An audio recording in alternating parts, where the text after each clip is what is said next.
السلام علیکم ورحمۃ اللہ وبرکاتہ۔ بسم اللہ الرحمن الرحیم۔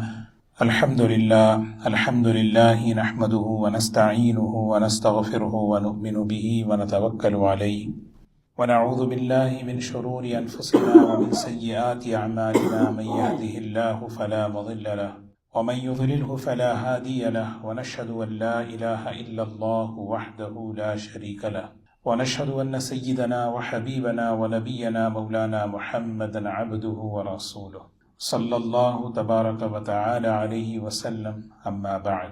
وعن أبي هريرة رضي الله عنه قال قال رسول الله صلى الله عليه وسلم: الإيمان بضع وسبعون شعبة، فأفضلها قول لا إله إلا الله، وأدناها إماتة الأذى عن الطريق، والحیاء شعبۃ من الایمان، متفق علیہ۔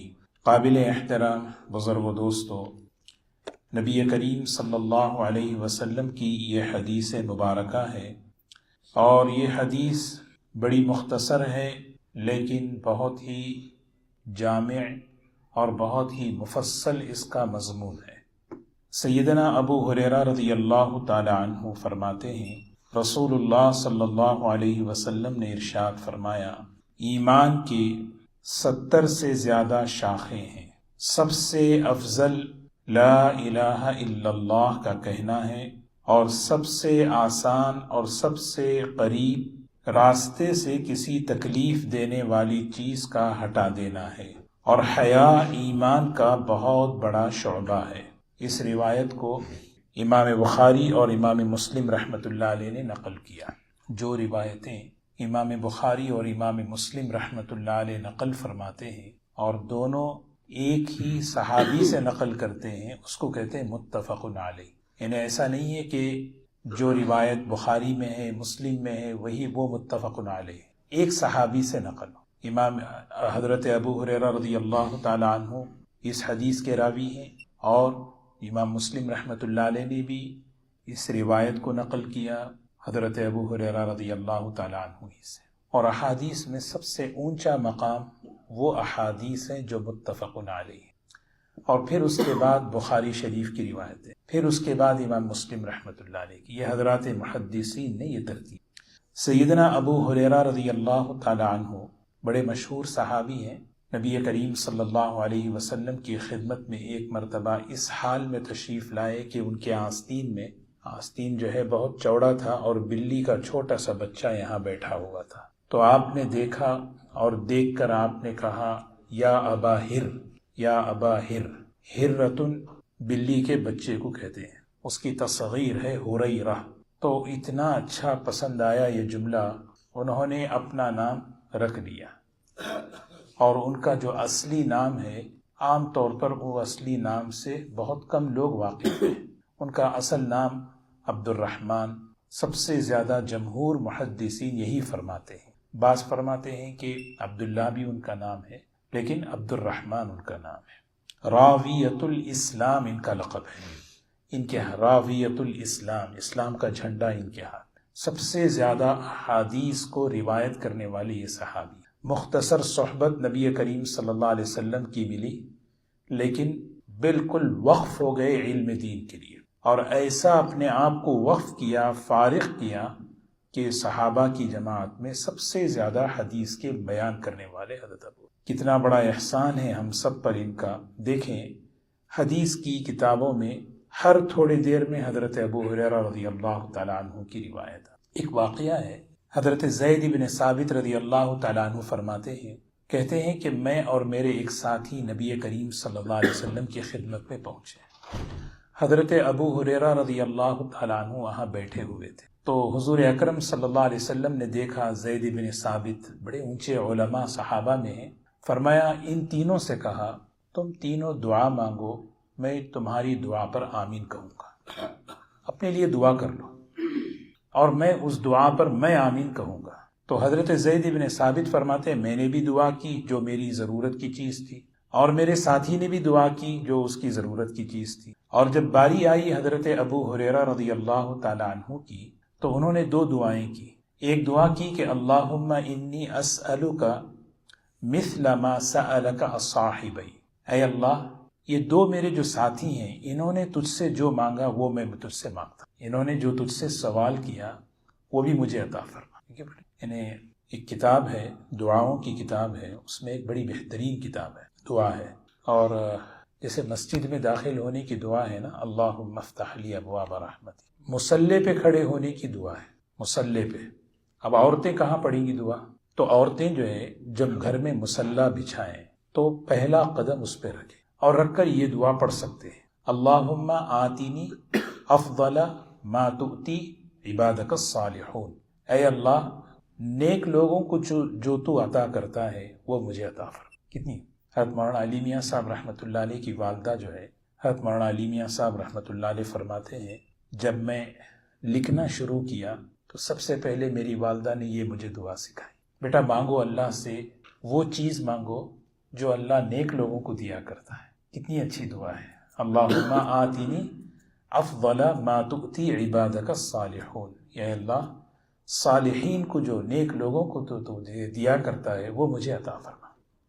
تو حضرت ابو ہریرہ رضی اللہ تعالیٰ عنہ نے ایک دعا یہ کی کہ اے اللہ یہ دو ساتھیوں نے جو دعائیں مانگی اپنے لیے وہ بھی مجھے عطا فرما، اور دوسری دعا کی کہ وَأَسْأَلُكَ عِلْمًا لَا يَنْسَى، اے اللہ میں آپ سے وہ علم مانگتا ہوں جو کبھی بھولوں نہیں۔ یعنی آدمی علم حاصل کرتا ہے، سنتا ہے، پڑھتا ہے، بھول جاتا ہے، ایسا علم جو کبھی بھولے نہیں۔ تو زید بن ثابت رضی اللہ تعالیٰ عنہ فرماتے ہیں یہ اتنی اچھی دعا لگی، مجھے پسند آئی، میں نے کہا یا رسول اللہ صلی اللہ علیہ وسلم ایک اور موقع ہے میں اور دعا کر لوں؟ تو اللہ کے رسول صلی اللہ علیہ وسلم نے فرمایا سبقکما الغلام الدوسی، یہ دوس کا جو لڑکا ہے وہ آگے بڑھ گیا، اب چھوڑو، ہو گیا ٹائم، میرے آمین کہنے کا جو موقع تھا وہ ختم ہو گیا، تم نے جو مانگا وہ تمہیں ملے گا اور انہوں نے جو مانگا یہ ان کو ملے گا۔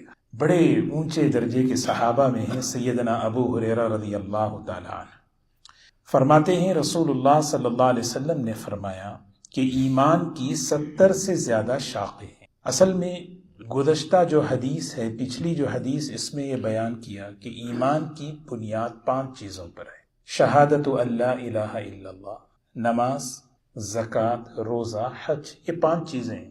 ایک شبہ، ایک سوال ذہن میں آ سکتا ہے بس یہی 5 چیزیں اسلام ہیں، یعنی بھئی یہ 5 چیزیں اسلام ہیں، تو فوراً جو ہے حضرات محدثین کی آپ کتاب دیکھیں، چاہے مشکات میں چاہے بخاری شریف میں، اس حدیث کے بعد یہ حدیث ہے، کہا نہیں اسلام صرف انہی 5 چیزوں کا نام نہیں، اسلام تو ایک وسیع دین ہے، ایک بہت ہی پھیلا ہوا دین ہے، اس کی بہت سے امور ہیں، بہت سے اعمال ہیں۔ ہاں اسی لیے جو ہے نا فوراً یہ حدیث، یہ شبہ پیدا نہ ہو کہ بھئی کہ یہ 5 چیزیں ہیں بس یہی اسلام ہے، یہ تو بنیاد ہیں، ورنہ تو اسلام، اب یہاں پر اس حدیث میں فرمایا 77 شاخیں ہیں۔ بضع عربی میں کہتے ہیں 3 سے لے کر 2 سے لے کر 9 تک کا جو عدد ہوتا ہے اس کو کہتے ہیں، یہاں 7 مراد ہے اور 70 سے یعنی 77 سے زیادہ شاخیں ہیں۔ شعبتن کہتے ہیں برانچز، شاخیں، جیسے درخت ہے۔ قرآن پاک میں ایمان کی 70 سے زیادہ جو شاخیں ہیں، یہ ایسا جامع مختصر جملہ ہے، اس پر جو ہے محدثین نے بہت کتابیں لکھی ہیں۔ ابن حبان رحمۃ اللہ علیہ ایک بہت بڑے محدث گزرے ہیں، انہوں نے تحقیق کی کہ 70 سے زیادہ شاخیں اسلام میں کہاں ہیں۔ انہوں نے قرآن پاک کی وہ آیتوں کو تلاش کیا جس میں ایمان کی علامت کہی گئی، بھی یہ چیز ایمان ہے، یہ چیز ایمان ہے، یہ چیز، تو انہوں نے سوچا کہ 70 تو پوری نہیں ہو رہی، پھر احادیث میں جو ہے نا وہ چیزیں دیکھی، پھر ان سب چیزوں کو جمع کیا تو واقعی یہ 70 سے زیادہ۔ اور سب سے بہترین جو کتاب ہے امام بیہقی رحمۃ اللہ علیہ کی، آپ نے سنا ہوگا بارہا فضائل اعمال میں یا حدیث کی کتاب پڑھتے ہوئے، شعب الایمان 17 والیوم میں ہے۔ یہ ایک حدیث پر پوری انہوں نے 17 والیوم لکھ دیے، ایک حدیث پر کتنے والیوم؟ اب ہم ایک حدیث جو ہے نا دیکھو مختصر ہے، اس پر حضرت نے وہ 77 برانچز ایمان کے ہیں کیا، وہ ساری حضرت نے لکھ دی ہے۔ کتنے؟ 17 والیوم ہیں۔ امام بیہقی رحمۃ اللہ علیہ بہت بڑے محدث۔ اب ان سب کو چھوڑیں، ہمارے کام کی بات کیا ہے؟ اردو میں، انگریزی میں ایک کتاب ہے حضرت حکیم الامت حضرت مولانا اشرف علی تھانوی رحمۃ اللہ علیہ نے ایک کتاب لکھی، کتاب نہیں بلکہ مختصر رسالہ ہے، اس رسالے کا نام ہے فروع الایمان، ایمان کی شاخیں، ایمان کے برانچز، اور وہ سارے 77 جو ہے نا سب حضرت نے جمع کر دی۔ 7 وہ چیزیں ہیں، دیکھیے سبحان اللہ کیسے ہمارے محدثین علماء حدیث پر علم پر محنت کرتے ہیں۔ وہ سوچیں کہ فرمایا کہ ایمان 3 چیزوں کا نام ہے، تصدیق بالقلب، اقرار باللسان، واعضاء بالجوارح، زبان سے اقرار کرنا، دل سے تصدیق کرنا اور بدن سے عمل کرنا، یہ 3 حصے ہوئے۔ اب حضرت نے فرمایا یہ جو 77 برانچز ہیں، 7 چیزیں ہیں جو زبان سے متعلق ہیں۔ اب آپ دیکھ لیں کتنی چیزیں ہیں زبان سے۔ قرآن پاک کی تلاوت کرنا، یہ تلاوت بھی جو ہے کیا ہے؟ ایمان کی ایک شاخ ہے۔ اللہ کا ذکر کرنا، یہ بھی ایک شاخ ہے۔ درود شریف پڑھنا، یہ بھی ایک ایمان کی شاخ ہے۔ یہ کتنے ہیں؟ زبان سے 7۔ اور دل سے جو ہے نا 40 وہ برانچز ہیں جو دل سے تعلق رکھتے ہیں۔ 40 شکر ہے دل کا تعلق، صبر ہے دل سے، تواضع ہے نا، یہ سب کئی چیزیں ہیں۔ حسد سے پاک ہونا، تکبر سے پاک ہونا، یہ سب۔ اور اعضاء بالجوارح، بدن کے تعلق سے وہ 30 ہیں۔ 30، 40 اور 7 کتنے ہوئے؟ 77۔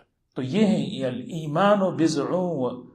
اور امام بخاری رحمۃ اللہ علیہ اپنی کتاب میں اس حدیث کو لانے سے پہلے ایک عنوان قائم کیے ہیں، الباب الامور من الایمان۔ ایمان صرف جو ہے ایمان لانے کا نام نہیں بلکہ اعمال بھی ایمان کا حصہ ہے، عمل بھی ایمان کا جز ہے۔ صرف یہ نہیں کہ کیونکہ اس میں ایک فرقہ گزرا ہے، وہ فرقہ آج ہو نہ ہو لیکن ذہنیت موجود ہے، بھائی عمل کرنا کوئی ضروری نہیں ہے، ایمان لانا کافی، عمل کوئی ضروری نہیں ہے، ایمان ہو کافی ہے۔ یہ وہ زمانے میں ایک فرقہ تھا مرجیہ کہلاتا۔ تو امام بخاری رحمۃ اللہ علیہ اس کے رد میں یہ بات لائے ہیں، نہیں، اعمال ایمان کا حصہ ہیں، اعمال ایمان کا جز ہیں۔ اسی لیے فوراً فرمایا ایمان کی 70 سے زیادہ شاخیں، اور اس پر فوراً ایک آیت لے کر آئے۔ وہ آیت جو ہے قرآن پاک کی لیس البر ان تولوا وجوہکم قبل المشرق والمغرب، یہ آیت اتری تھی جب نبی کریم صلی اللہ علیہ وسلم مدینہ تشریف لے گئے۔ وہاں 16-17 مہینے کے بعد قبلہ بدلا گیا تو یہودیوں نے اعتراض کیا کہ یہ کیسے نبی ہیں، ان کو اپنے دین پہ ہی کبھی اس طرف نماز پڑھ رہے ہیں، اب اس طرف پھرنے لگے، کیا ہو گیا؟ تو اللہ تعالیٰ نے جو ہے فرمایا نیکی اس بات میں نہیں ہے کہ ادھر نماز پڑھیں یا ادھر پڑھیں، ولیکن البر، اصل نیکی یہ ہے من آمن باللہ والیوم الآخر والملائکۃ والکتاب والنبیین وآت المال علی حبہ ذوی القربى والیتامى والمساکین وابن السبیل الی آخرہ اولئک الذین صدقوا واولئک هم المتقون۔ یہ 16 باتیں حضرت نے فرمایا یہ قرآن پاک میں ایمان کے برانچز اللہ نے بیان فرمایا۔ پھر اس کے نیچے دوسری آیت لکھی ہے سورہ مومنون کی، قد افلح المؤمنون، ایمان والے کامیاب ہو گئے۔ اب ایمان والے کون ہیں؟ اب 7 باتیں ہیں، الذین هم فی صلاتهم خاشعون والذین هم عن اللغو معرضون والذین هم للزکاة فاعلون والذین هم لفروجهم حافظون الا علی ازواجهم او ما، یہ پورے 7 یہ بھی ہیں ایمان کے برانچز۔ اور قرآن پاک کی ایک آیت ہے جس میں اللہ تبارک و تعالیٰ نے ہمیں یہ سمجھایا کہ ایمان ایک درخت کی طرح ہے۔ جیسے ایک درخت ہے، اس کی جو ہے جڑ ہوتی ہے، اس کا تنا ہوتا ہے، اس کے جو ہے ڈالیاں ہوتی ہیں، ڈالیوں میں شاخیں ہوتی ہیں، پتے، پھول، پھل، یہ پورا ایک درخت ہے۔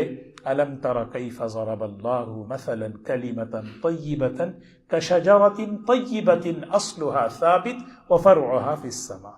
اللہ تعالیٰ مثال دیتے ہیں قرآن پاک میں اسلام ایمان کے درخت کی، جس کی جڑیں اندر اتری ہوئی اور اس کے جو پھل ہیں، اس کے جو شاخیں ہیں اوپر کی طرف اٹھی۔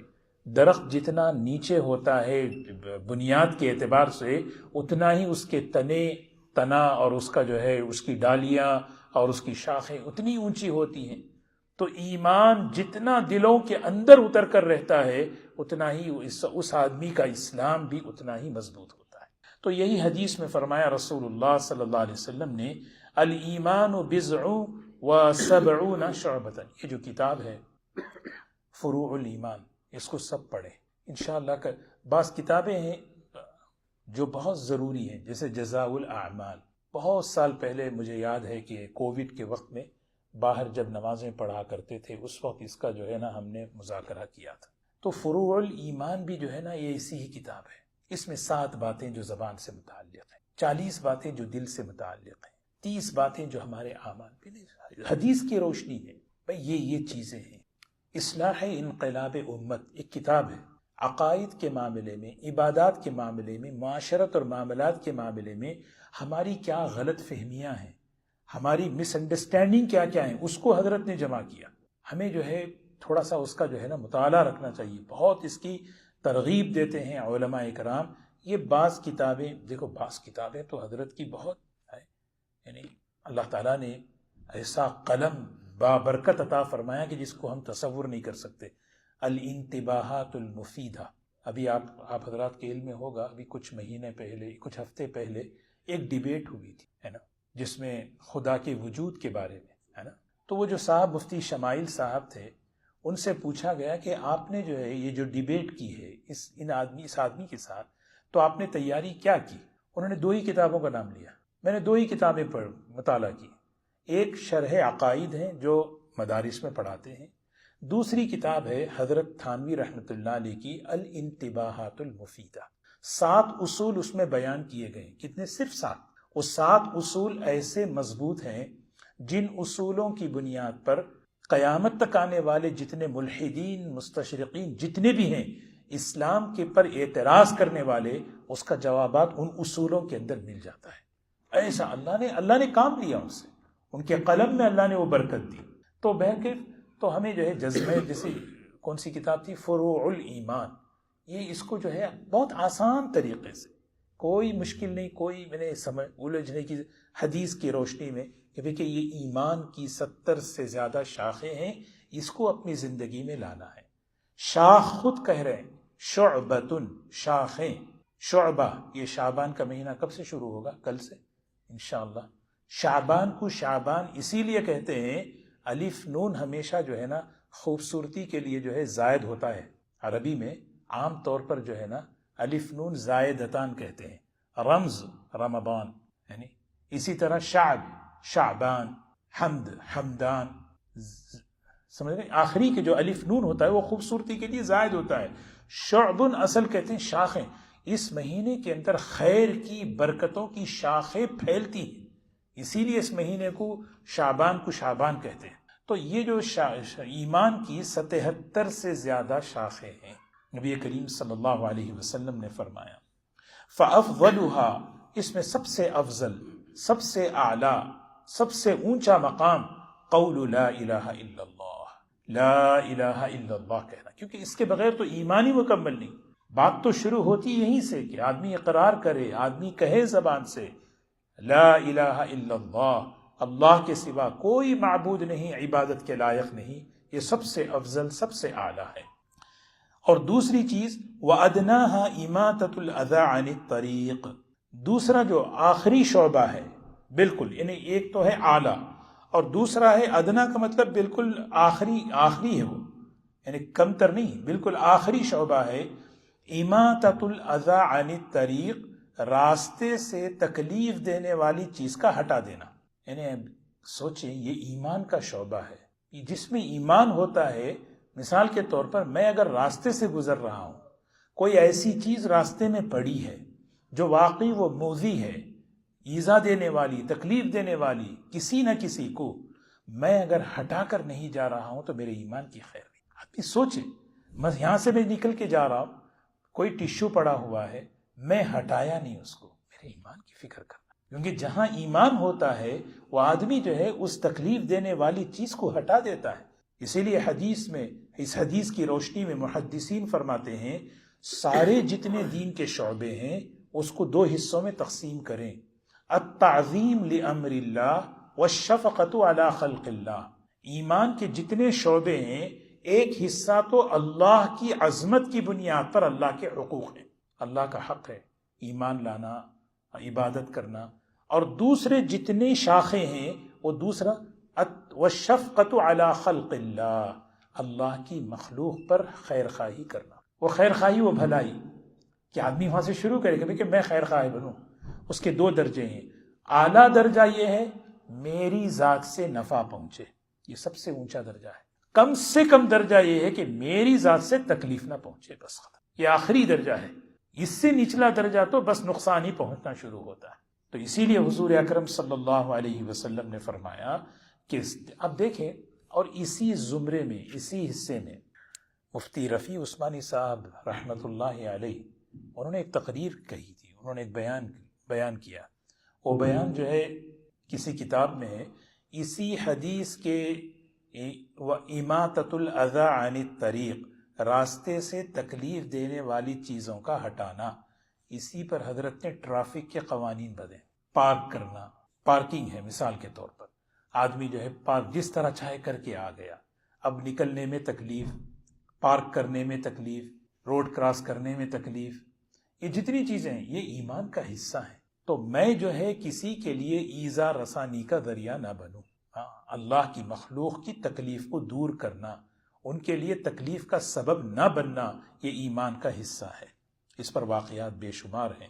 تو نبی کریم صلی اللہ علیہ وسلم نے ارشاد فرمایا کہ ایمان کے 77 سے زیادہ شاخیں ہیں۔ اللہ اکبر، میں ذہن میں نہیں تھا، ورنہ وہ کتاب لے کے آتے، ہم اس کو پورے ایک مرتبہ پڑھ لیتے، کیا ہے زبان سے متعلق، دل سے متعلق، اور ہمارے دوسرے اعمال سے متعلق۔ اس کتاب کا نام ہے فروع الایمان۔ جی، تو لا الہ الا اللہ، اور سب سے ادنا جو چیز ہے وہ ہے اماطۃ الاذی عن الطریق، اور پھر آخر میں فرمایا والحیاء شعبۃ من الایمان، اور حیا ایمان کا بہت بڑا شعبہ، شاخ ہے۔ شعبۃن، یا وہ عربی میں کہیں تنوین آتی ہے تعظیم کے لیے آتی ہے، بہت بڑی چیز ہے، بہت بڑی چیز، پوری چیزیں بول دیے۔ جس سے قرآن پاک میں بھی ایک مثال ہے، حافظوا علی الصلوات، بھئی نمازوں کی حفاظت کرو، نمازوں کی پابندی کرو۔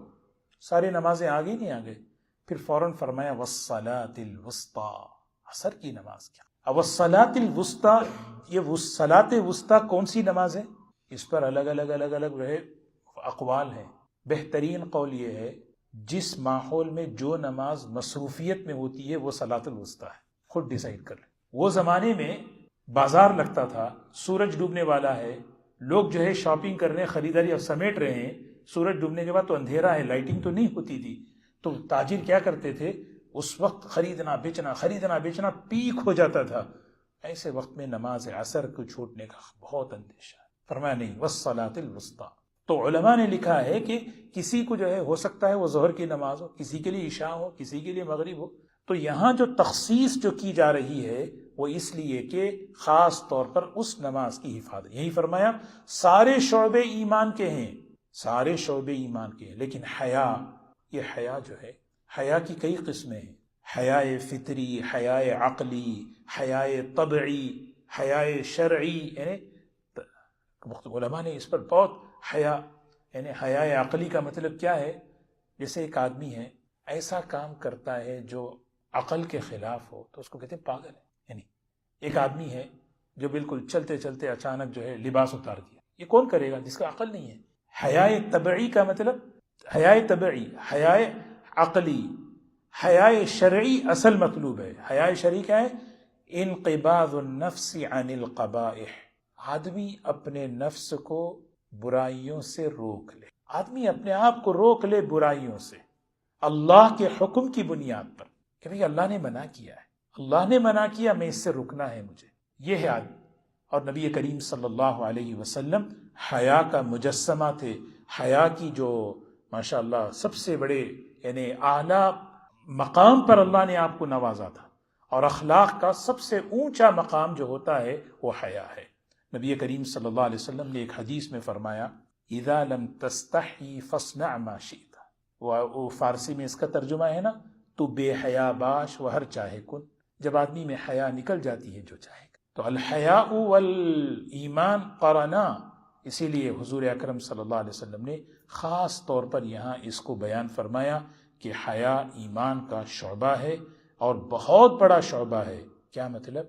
یہ ایک شاخ کو پکڑو، کئی شاخیں خود بخود آ جاتی۔ بعض چیزیں ایسی ہوتی ہیں کسی ایک کو پکڑ لو تو بہت چیزیں آ جاتی ہیں، اس میں یہ بھی ایک ہے کہ یہ حیا کی صفت اتنی ہے جب آدمی اس کو اپنا زندگی کا ایک عمل بنا لیتا ہے تو اس کے اندر نرمی بھی آ جاتی ہے، اس کے اندر جو ہے نافرمانی کا جذبہ بھی ختم ہو جاتا ہے، اس کے اندر جو ہے حقوق کی ادائیگی بھی ہو جاتی ہے۔ جس کے اندر حیا ہوتی ہے وہ حق میں کوتاہی کرنے سے شرماتا ہے، بھئی میں حق میں کوتاہی کیوں کروں، سمجھ رہے؟